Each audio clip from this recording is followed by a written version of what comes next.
Tonight, our main speaker is Clancy I.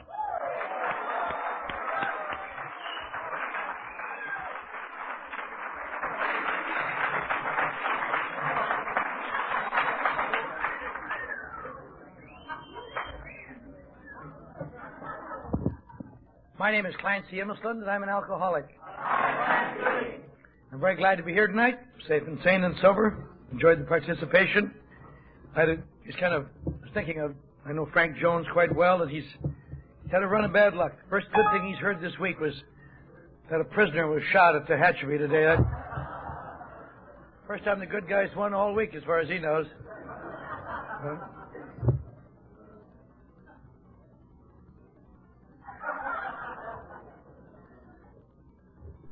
But I was listening to the participation tonight in the various stages of recovery, and people who are on drugs, go back to drugs, and people got stabbed in a drug deal, and people fighting AA, and people wanting to keep using, and on and on. And they're the natural things you hear all the time in Alcoholics Anonymous. I've been hearing them for a lot of years. I see Paul here tonight. Where are you, Paul? Oh, yeah.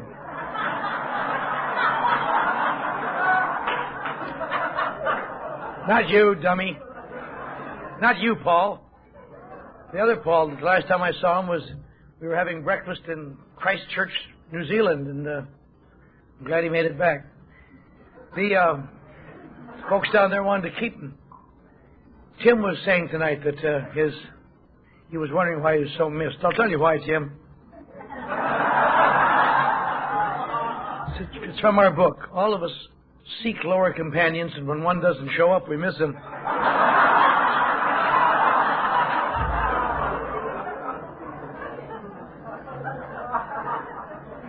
But this group and this ethic is notorious for people staying sober here that stay sober nowhere else.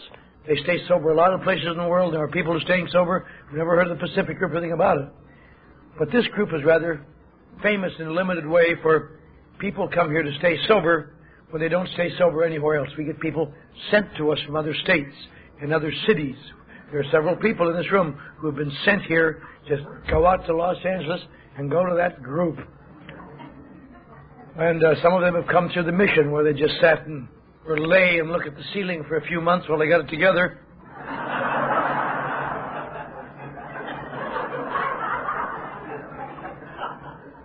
That's the kind of employees you have at your central office. They,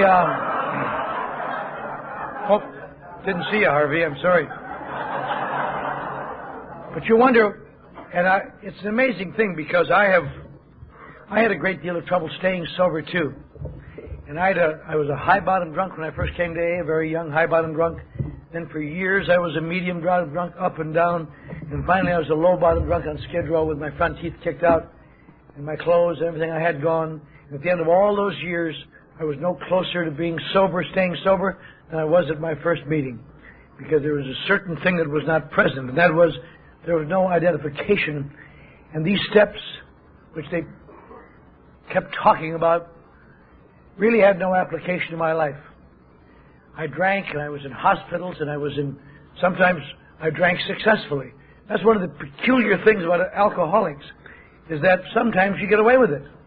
If you failed every time out, there'd be no question. But sometimes you win. It's like playing Russian roulette. That's the problem. Every time out.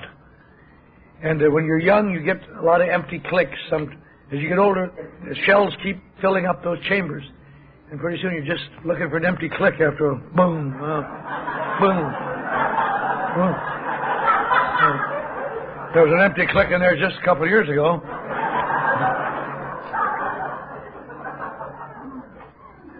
And one of the great problems that I had in Alcoholics Anonymous, and I think a great many people have, is coming here and making the transition. I suppose if there was anything that I've ever known that has kept people out of AA, it is the first 3 steps of AA. That has kept more people out of AA than anything I know. Not because the steps are bad, but because they are subject to misinterpretation, and everyone can understand what they say and adds an individual perception of them. And I don't suppose that anyone who ever understood those 3 steps would go out or fail to make the rest of the steps. But the people who fail to understand them have trouble all of in and out, and I did. And those 3 steps, they sound so simple, and but when you stop and think about it, when you're fighting to maintain some identification, the first step is kind of a nothing. We admit we're alcoholics, and therefore our life is unmanageable.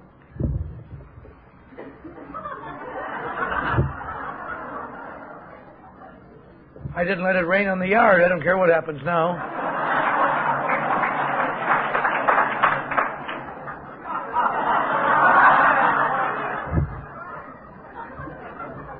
And the second step gets a little spooky. If you have any sense at all, you're going to come to believe that God is going to make you sane again. Do you really think you're crazy? Would you really admit it? And then you're going to turn your problems over to God, which really is nice. It may be nice for those 2 nuns I'm sitting between back there, but it doesn't work out here in the real world where you have to struggle for existence. And so I think that, and those 3 steps, because you always hear all the time that you take the first 3 steps, or the first 9 steps, and that's the end of that, and the rest is just maintenance, the 10th, 11th, and 12th. I've discovered in my life that time after time, I've had to return to the first 3 steps, because they put everything in perspective again. You hear it a lot of times, and tonight I was listening during the participation. Don with his 15 years, and this young girl with 9 years, who at 6 months got crazy. There seem to be phases in sobriety where you get crazy. Sometimes it's 3 months, sometimes it's 6 months. 6 months is a very common one because that's when we usually have people write inventories because they're crazy at 6 months. You've been sober and now it's all worn off. 9 months. And 1 year of sobriety, after your first birthday, there's a terrible letdown and a terrible change in perception, and people get diggy.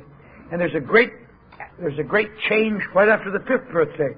But more people leave AA after the 5th birthday, old-timers, than any other time. And there's a great change after the 10th birthday, and the 15th, and the 20th. And the reason for that, of course, is because we live in a decimal-oriented society. And it sounds funny, but it isn't. 5 means something. To have 5 years means something. 4 years doesn't mean much. 6 years doesn't mean much. But 5 years, that's why you have birthdays for people with 5 years, because that's special. And 10 years. In the decimal orders. And a lot of people, Chuck Chamberlain said the toughest year of his sobriety was his 11th year. The toughest year of my sobriety was my 11th year. Don't know why. It's just that you get a terrible dose of rights, and you've been sober a long time, and it's just, you're not being treated right for the amount of sobriety you have somehow.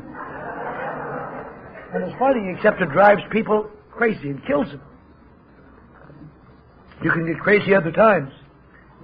But I think if you understand the first, I'm going to just for a few minutes talk about the first 3 steps, because it may help the newcomer, and may help people like Don Newcomb and I to remember what we have to do on a continuing basis.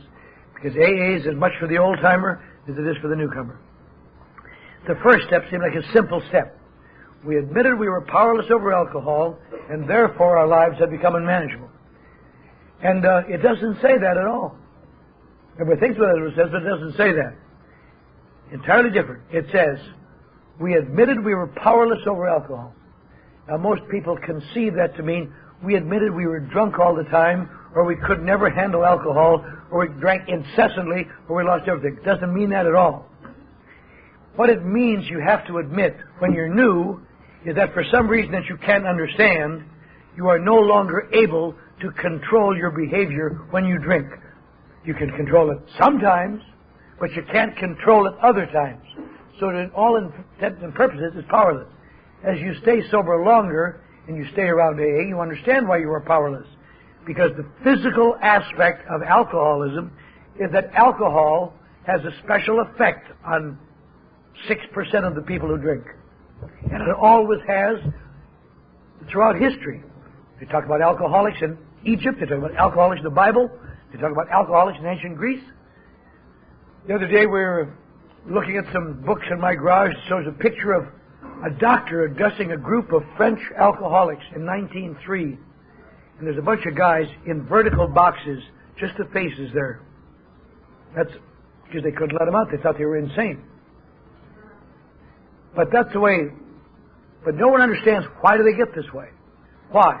There's a special effect. People sometimes think it's because you've been in jail. That's a special effect. Or you go, it makes you crazy. It's an effect that you cannot measure if you're an alcoholic. You have no way of knowing it. And you have to come here and stay sober a while to find out what it is. And that is, alcohol does something special for some people that it doesn't do for most people. It almost instantly makes the world look different. Now you and I'm sure if you're like me, you go through life thinking it does that for everybody. But it doesn't. It doesn't do that for everybody. It's an old analogy, or description why, but I don't know a better way to put it. When I was about almost a year sober, I had a little job finally. I'd moved out of the abandoned car I was living in. I still didn't have any front teeth. I was desperate straits, but I had a job in an advertising agency. The same kind of job I'd had when I was 14. And one of our accounts was something called Kamchatka Vodka. And they used to have these billboards, they still do, but they used to have them all over it, and they had the same slogan on those things for 15 years. It was old before I got working on it. It said, vodka is pronounced Kamchatka. And my job there was wrapping packages. And I'd had more experience than my boss and his boss and the guys creating these boards. But I didn't make a difference what I had for experience. That was the best job I could get. And one day they were laying out a new billboard, different colors, different styles, still the same slogan. And I thought, I'm going to make my move today. And I'm going to tell them, I'm going to give them an idea, and they're going to just say, who is that guy? And I came back with my packages.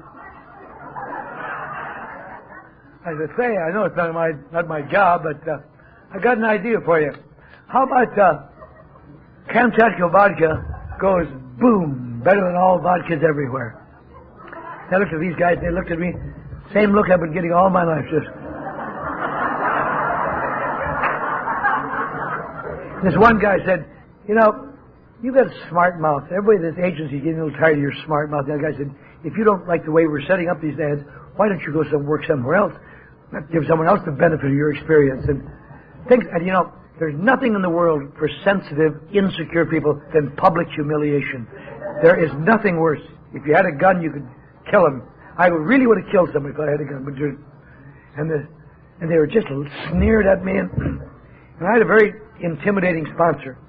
And that's the only thing that saved them, because if I'd have jumped the table and kicked him in the face, except I didn't know how to ever explain it to my sponsor. So I just grabbed my packages and I left, and tears of rage.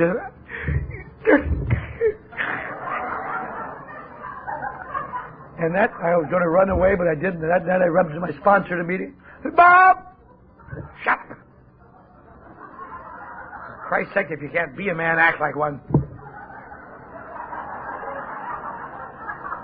I hate to be intimidated. Oh, I love to intimidate, however. Isn't that funny?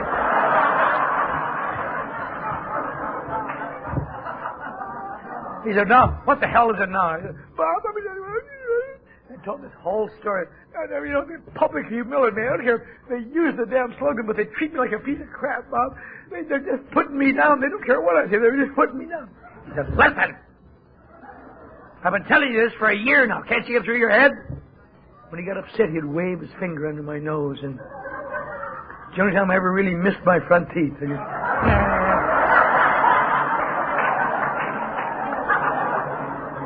But I wasn't going to give him the pleasure of gumming it.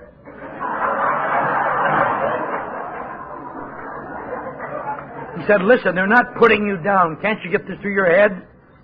They don't know what the hell you're talking about over there. I've been telling you this. Kamchatka vodka doesn't go boom to them. To them it goes blah, blah, blah. That's why you're in this goddamn meeting and they're not.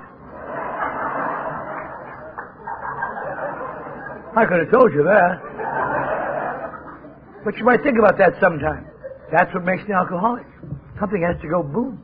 You think, maybe a lot of people think, maybe I'm just a severe social drinker.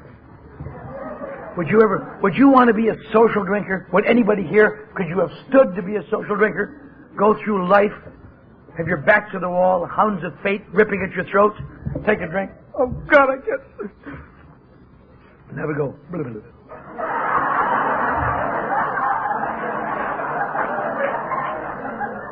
They will never know what you and I take for granted. The hounds of fate at your throat. And it doesn't go.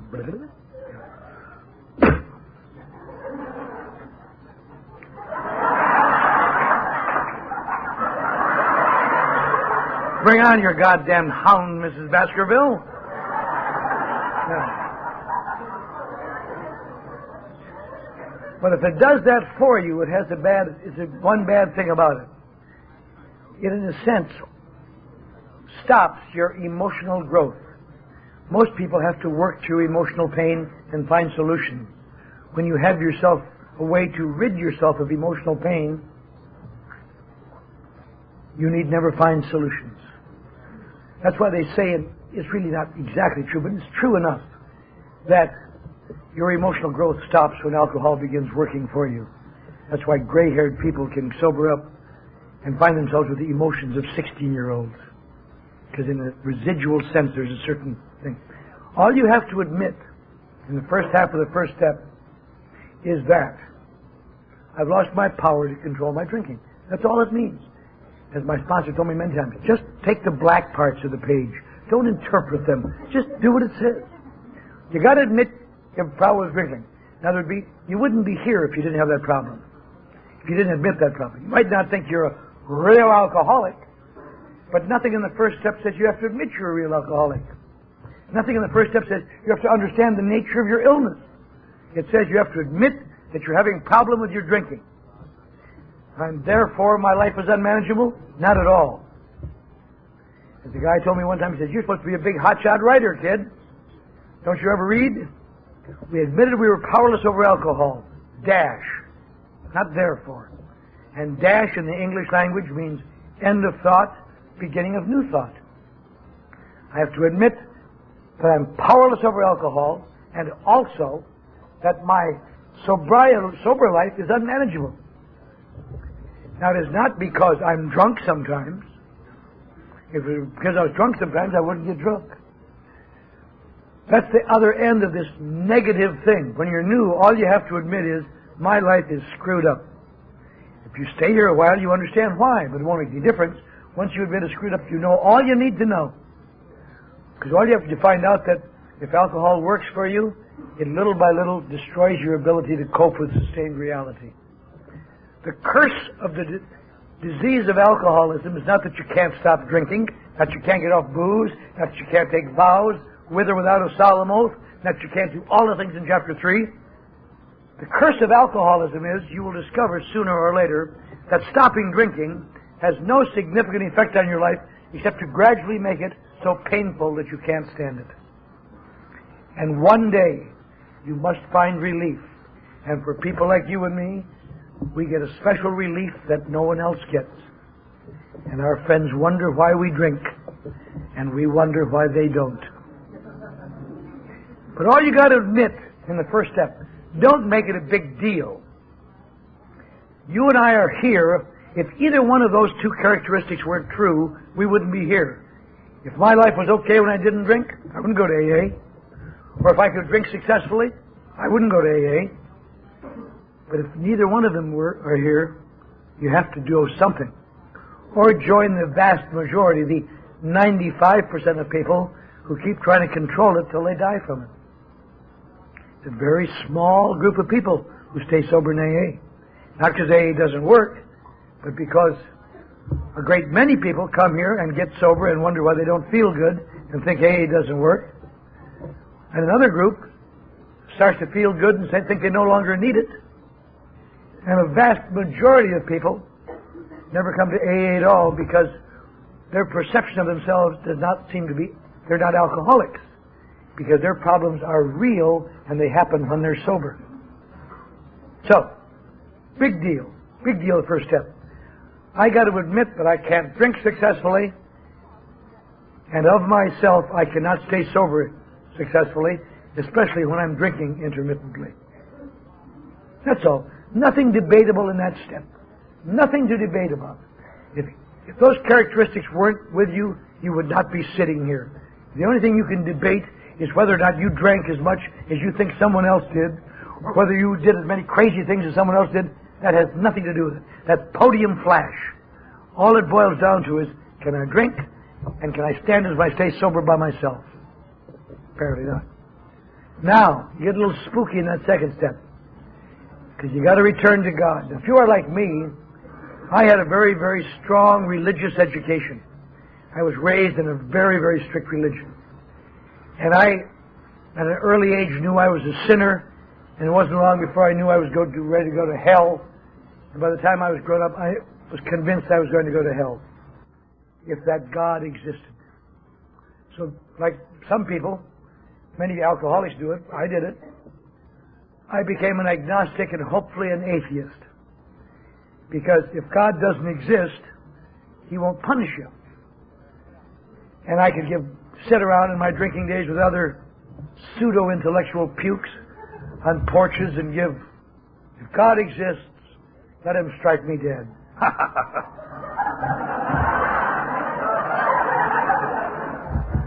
If God exists, why does Lucky Luciano live with broad and dope and dough in Firenze, Italy, and a few miles away the Pope, God's vicar on earth, dies screaming with agony from cancer?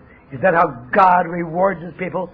If God lives, why does Louis Lepke Buckhalter live in New York with comfort while outside of his estate a train hits a school bus full of nuns and students and leaves them strewn along the tracks for a mile? Is that God in action? I can prove God doesn't exist. But when you're tired and sick and desperate and late at night, it all comes back. God's going to put me to hell. You got to start building it all up again. And I remember telling my sponsor, because one of the things I hate about AA, they always grinding your face in that God. And that may be all right for good people who drank too much, but not for sinners who have sinned by thought, word, and deed every day that they can remember. And I remember telling my sponsor, I cannot return to God. Came up after a discussion meeting at this little club where I was living in the parking lot. And some old lady came up to me and said, we were talking about the second step. And I gave something. You have to return to God. She said, oh, Sonny, we hate to see you fight God. Just hate to see you fight God. That's all I could do to keep from saying, well, ma'am, you'll never see me fight God again.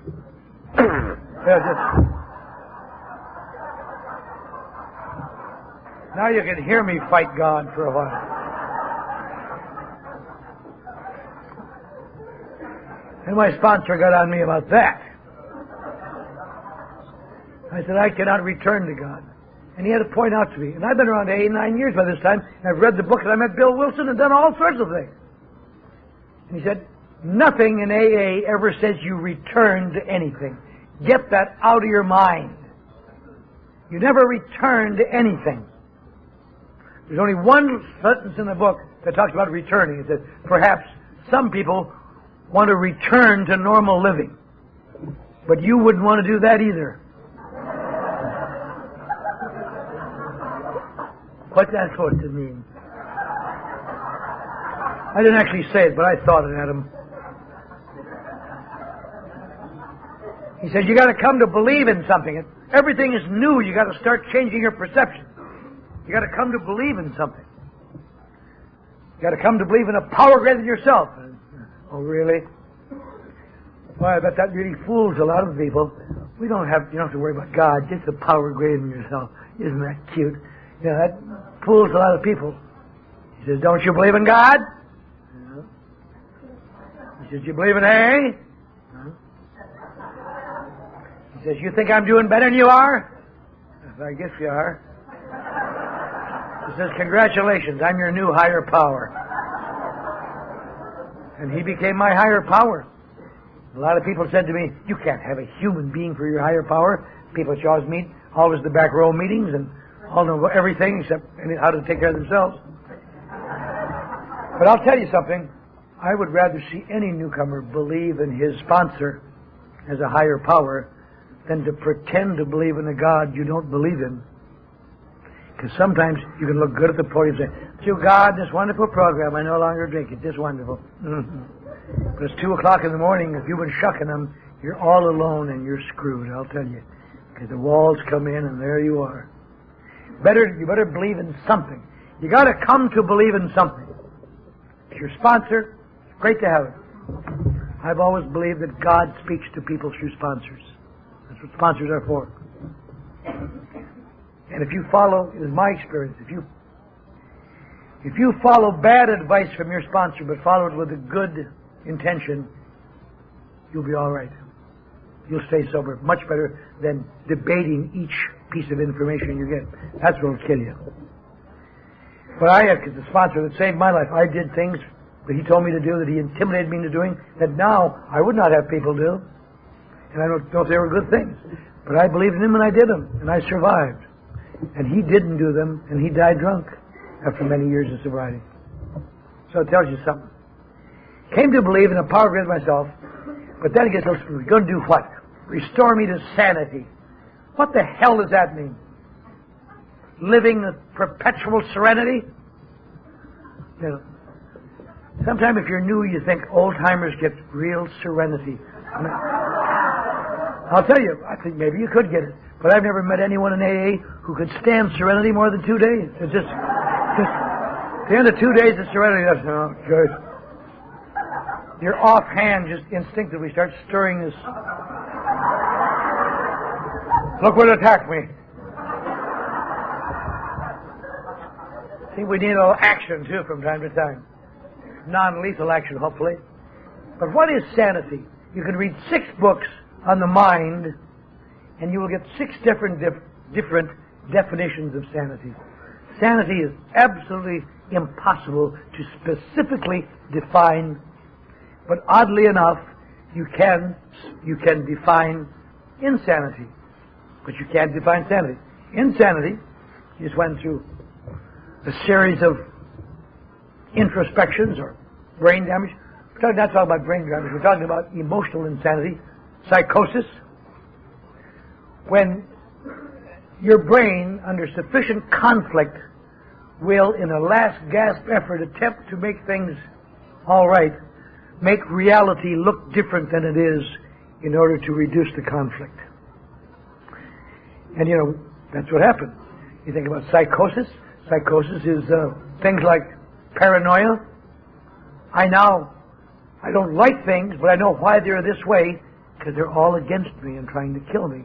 Reduces the question why. I now know what they're doing. Schizophrenia, where I no longer have to worry about why, because I stay in this personality until I can't stand it, and then I become this personality until I can't stand it, and I become this personality, and on the whole variety of psychosis. What we sometimes think of insanity around here is really neurosis. Neurosis is when you feel bad. When you're psychotic, you don't think you're psychotic. You think they are psychotic. When you're neurotic, you think I am psychotic. True story. Now, how are they going to restore me to sanity? Very few alcoholics ever become psychotic. The cases of alcoholics ever becoming truly psychotic is as limited in the sense of psychosis. In alcoholic insanity they talk about is brain damage. That is where, when you drink enough, you lose your ability to function. I see them all day downtown on their way to being sent somewhere where they spend the rest of their life sitting there while people come and change their diapers. That's what alcoholic insanity is. You just sit there. You don't sit in a meeting wondering why you feel so bad. It's when your mind is... Alcoholic insanity is almost the same as syphilitic insanity. Except syphilitic insanity will kill you, and alcoholic insanity will let you stay in that condition for 40 years and never know your name. Irreversible.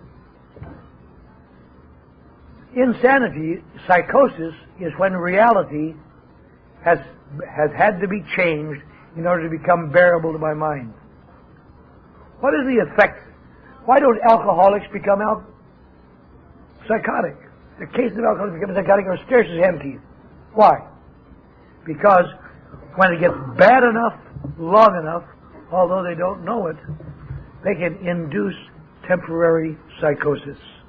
I can make reality look different.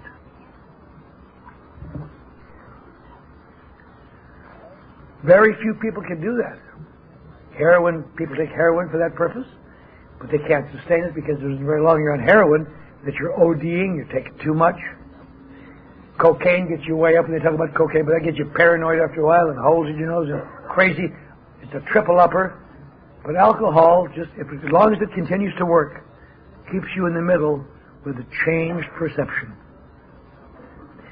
And reality without it is full of pain and anxiety and depression and restlessness and feeling different and feeling not part of and knowing your case is different and knowing you don't understand, and staying sober doesn't help it and makes it worse little by little. So, I think an argument could be made very easily. That's what I've always had to believe. Somehow you've got to come to believe here. You don't have to understand how it's going to be done.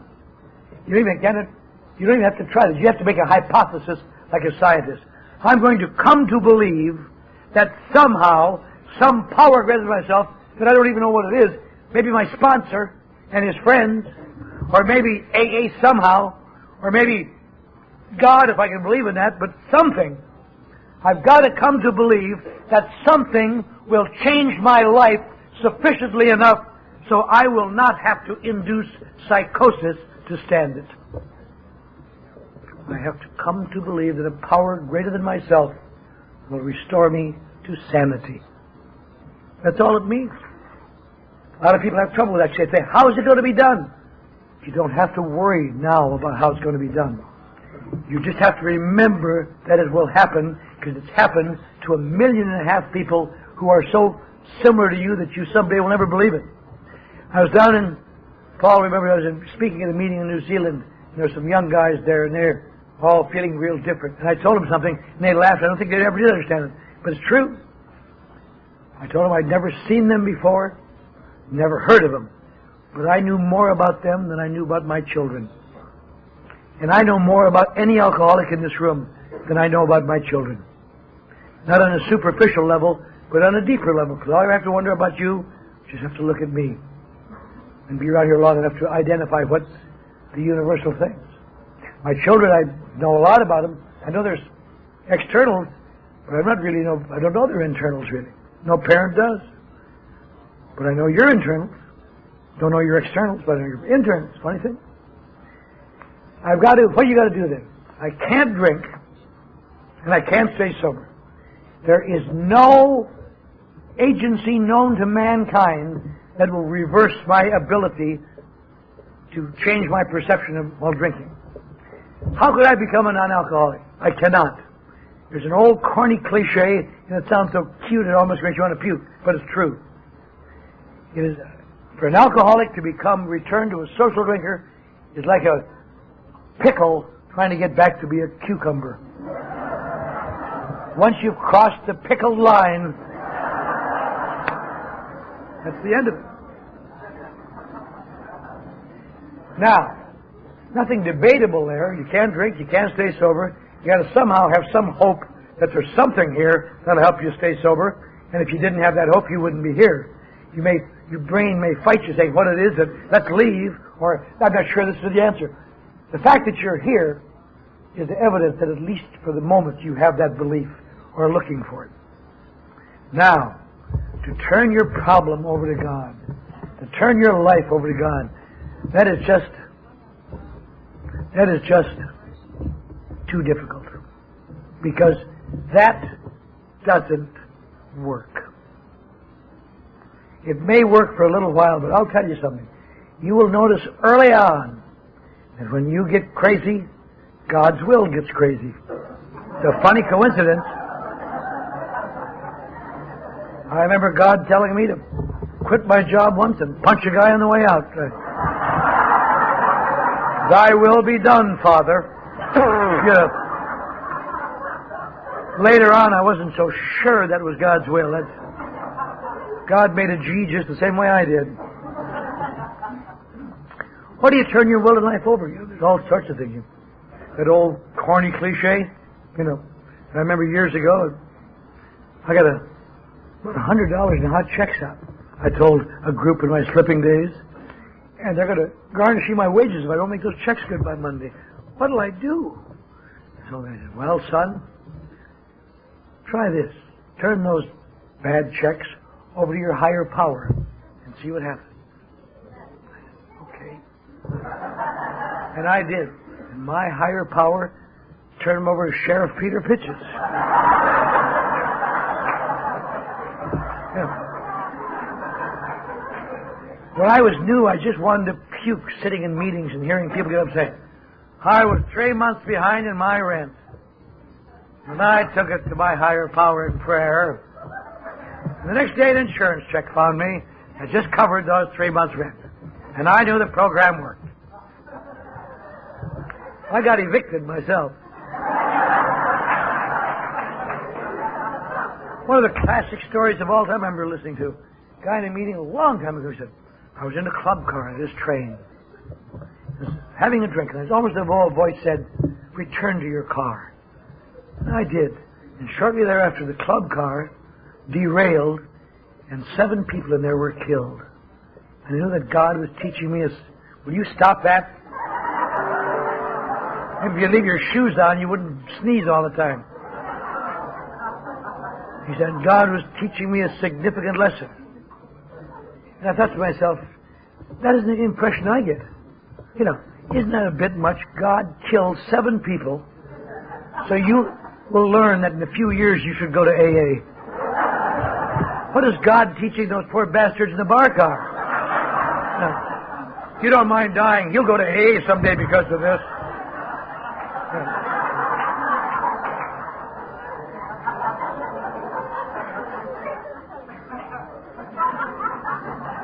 This is your last warning, Rennie.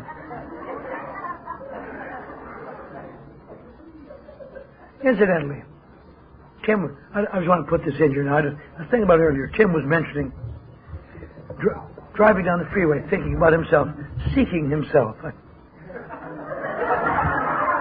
Do that about 2 more weeks. Try to remember what his face looks like. You won't see it after that. But think of what it is to be an Oriental woman driver. Do you know the last thing an Oriental woman driver sees when she gets off the freeway?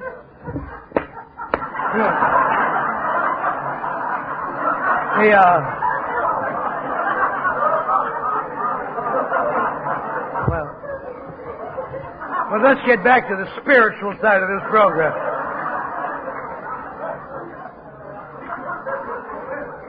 You got to turn your life over to the care of God as you understand Him.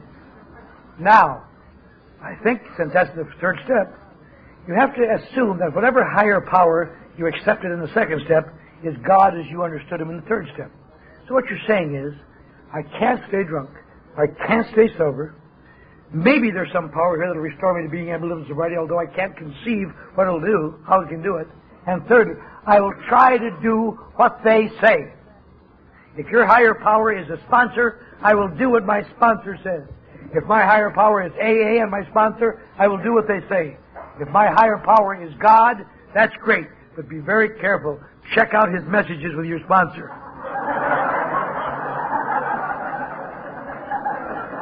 True story. They have homes I've been flown across the country several times to talk at groups of clergymen where they've sent from all over the world who believe implicitly in God and weep in frustration because they can't stay sober. And AA members teach them how to take these steps so they can go back to their parishes throughout the Western world and love God and stay sober. Now, if clergymen cannot establish that, I don't think you and I can, because you have to be very careful. Self-obsessed, tricky minds play terrible games on you. And you can think, I'm doing God's will, and I now see it clearly. God wants me to stop doing all that AA crap and to meditate and all this baloney. This is the only thing that works. Somehow you've got to make a decision that you're going to do what they say. There's a third step, prayer. That you can kneel and say, talk to God. But you can say, God, as you understand Him, If you're praying, you can pray to your sponsor, or you can pray to AA, or you can pray to whatever power is out there. But you're praying you're going to turn your life over to do with as you will. Now, what is His will for me? It turns out to be writing an inventory when I don't want to write an inventory, put in things I'd rather leave out, read them to someone who I don't want to read to because I'm afraid they'll divulge my secret somehow, make an effort to become willing to have God remove all these defects. Not that He will, but I can make an effort to work on them as long as I live, and ask Him to do it, and make amends to people that I don't even want to make amends to, but the power chain says you do that. And I little by little find out, as we were saying in that step meeting last night, the purpose of AA is not to make you good. The purpose of AA is not to make you holy. The purpose of AA is not to make you perfect. The purpose of AA is, oddly enough, over a long period of time, to make you more and more comfortable so you don't have to drink to stand it. Doing the things that AA talks about is not a holy crusade. It really is an exercise in concealed self-indulgence. You are really doing things for yourself. They're not for the people you're doing them. The amends are not for the people I'm making them to. The amends are for me because it little by little alters my perception of reality. It turns out that the purpose of AA is to little by little do what alcohol does quickly. To little by little alter the way things look.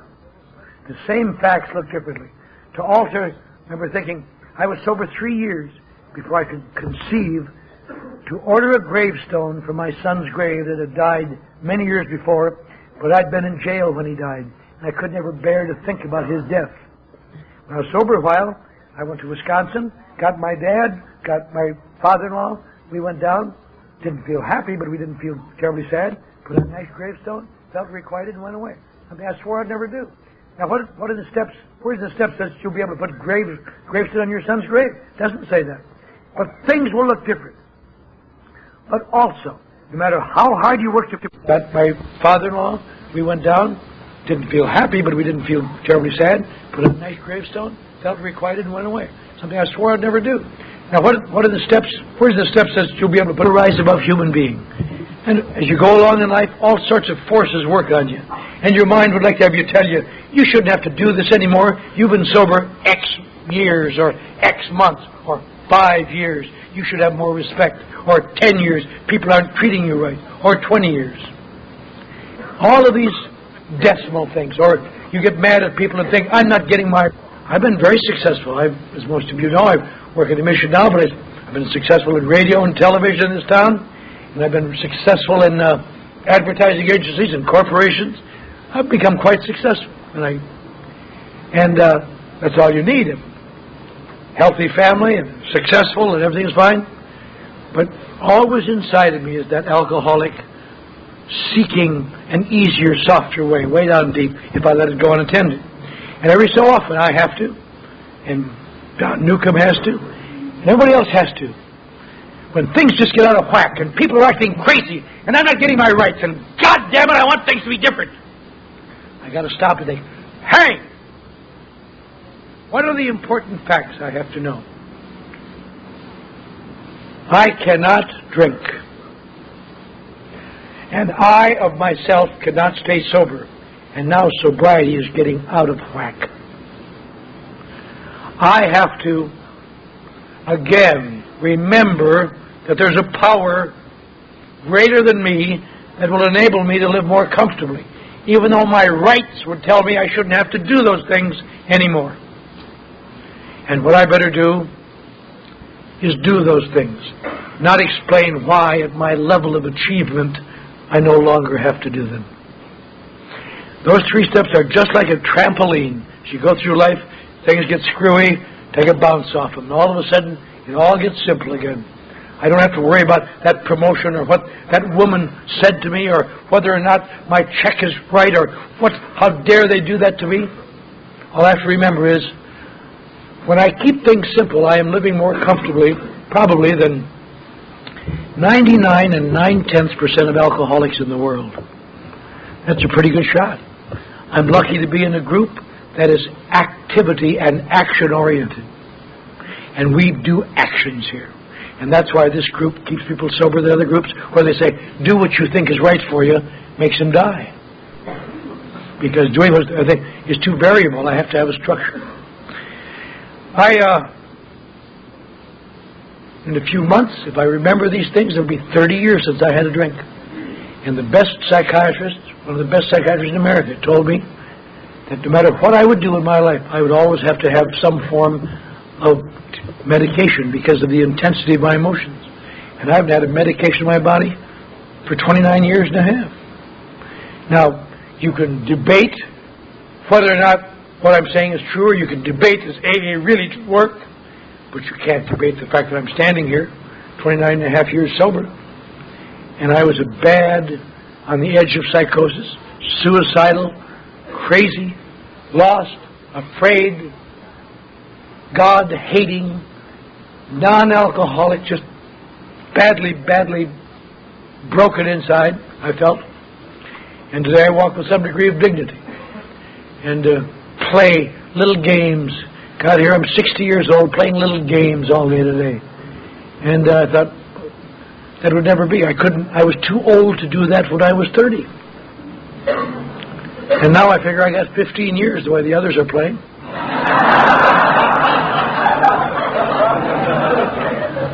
But that's the net result of all of this. Somehow, when I do these things, when I go to the meetings, when I make myself available to others, when I take the actions in my fallible, weak way with all my problems, the world becomes a place that is not frightening or threatening or dangerous. It becomes a place that I can walk with some degree of dignity. You don't have to wait till you're 30 years to get that feeling. I had that feeling in my second year. Comes and goes, comes and goes. All that ever happens is you get a higher percentage. I have it maybe 75% of the time now, which is pretty good for a human being. When you're new, you get it for 5% or 10%. All you do is increase the percentage as you stay here. You don't become wonderful. You just increase the percentage of comfort. And that's why we do these things. That's why I'm glad to be safe and sane and sober tonight. I'm glad that a lot of this room was filled with people 25 years ago that saved my life and other lives. And I think that 25 years from now it'll be full of people who have never heard of me. But for tonight, I am one. I am part. I am sober. I am sane. I am confident, and I thank you.